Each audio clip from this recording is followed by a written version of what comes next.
Nagmando si Davao City Police Office Director Police Col Mannan Muarip ngadto sa mga station commanders dinhi sa Davao City nga pangitaon ug ilhon ang mga nagpaluyo sa paghimo sa Bora-Bora kon modified muffler. Sa pagiginabi kang Muarip, gibutyag niini nga buot niyang hangyuon pinaagi sa mga station commanders ang tighimo sa mga Bora-Bora nga undangon ang maong aktibidad tungod nakasupak kini sa balaod. Matod sab sa opisyal nga nagtuo kini nga lokal lang ang gabuhat sa mga butang tungod sa pag-welding niini. Gani kun dili maminaw ang mga tigbuhat, mga siyag tabang sa lokal nga panggamhanan sa dakbayan nga mapaundang ang mga business permit niini. Ato paminawon ang tipik sa pamayag ni Police Col Mannan Muarip ang Dcpo City Director.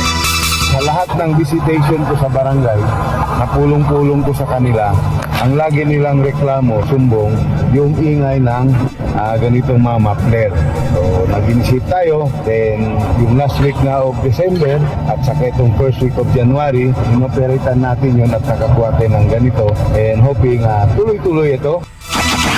Kahinumduman nga kagahapong adlaw magkasama Enero 13, 2026 gipangunahan ni Muarip ang seremonya sa pagguba sa 296 ka mga Bora-Bora kon modified muffler ug 270 ka mga lantaka pinaaging sa pison.